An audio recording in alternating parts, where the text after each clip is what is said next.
Okay, so the quote, "Truth is subjectivity," was from one of Kierkegaard's pseudonyms, Johannes Climacus, and he says this not to say that you should just believe whatever the heck you want. I think a lot of people like to assume that that was what he was saying so they can just go off in the world and not have to adhere to any moral or ethical boundaries, or to even avoid self-deception. If you just go off and do whatever you want, like, it's easy to avoid confronting yourself in an honest manner. So what is the self-deception? The self-deception, I think, is when you are inwardly against something, but outwardly you're pretending to be part of it. So, for example, in his time, there were people that attended church that didn't believe in Christ. This would be untruthful. So, what does he mean by truth is subjectivity? What he's actually trying to say is that this, what's in here, needs to be married to what's out there. You can't just be saying you are one thing and then doing another, right? Without having some real consequences for your own psyche. So if you are inwardly like a total jerk, but you go out there and you're trying to be nice to people, that's another form of self-deception. It'd likely be better if you were just a jerk. That, or what I think Kierkegaard would probably say, would be you need to cultivate an inward life that is healthier, where you're being true to what you actually believe. And it's so easy to run into these obstacles and hurdles and deceive ourselves. So how the heck do we do that? How do we go from how do we be ourselves, if you will? How do we create ourselves as an individual?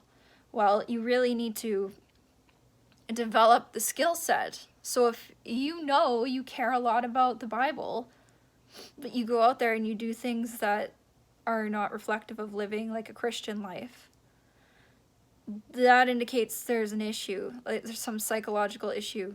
There's some self-deception. Alternatively, like if you are, let's say, trying to build a bridge and you don't have the skill set, if you never took the time to study and learn how to do that properly, what comes out on the outside, the bridge you build, is going to be crappy. So the truth lies in what you work on subjectively, right? Because you need to build that, you need to take in the objective and really, really turn it inward and understand it to a great extent in order to engineer a bridge. You can't just go and build a bridge and not have any knowledge of bridge building. So same thing with our emotions. If you want to go out there and you want to be all peace and love, but you haven't found it in here, that's going to be reflected out there, and it's going to be some distorted, ugly mass of what was originally intended to be quite pure. We really need to marry the two. But the thing is, the truth is not contained, I think, in the subjectivity itself or in the objectivity itself, but in the distance between the two. And I think that maybe Kierkegaard would disagree with me, but I really, really believe that is the case. It isn't one or the other. It is the distance in between. It isn't either of them. Either or. It's in the middle. It's the separation. Aha, yes, it's the separation. It's the leap.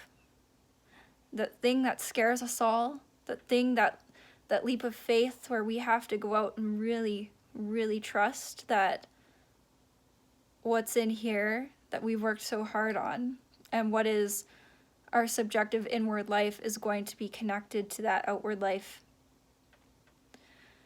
And it's hard. I mean, I think he did this himself, and he found that when he took that leap, life got really tough. Heartbreak, being humiliated. But I think that, again, that goes back to what Jesus was doing, right? Where you're not just being, so yeah, here it is. You're not just being an individual for the sake of being an individual, and you're not just trying to be unique for uniqueness itself. There's that thing that you are willing to live and die for, as he also talks about, that thing within you, your, what I would say is your will. That is what will carry you through the distance. That's my understanding of Kierkegaard at this point. And to me, that was what he was really trying to say, was like, people are looking for these labels and missing, like, they're missing the in-between. They're missing the journey. They're missing the hardship. The part that makes it whole and complete for a person. The part that makes it hard to deceive yourself.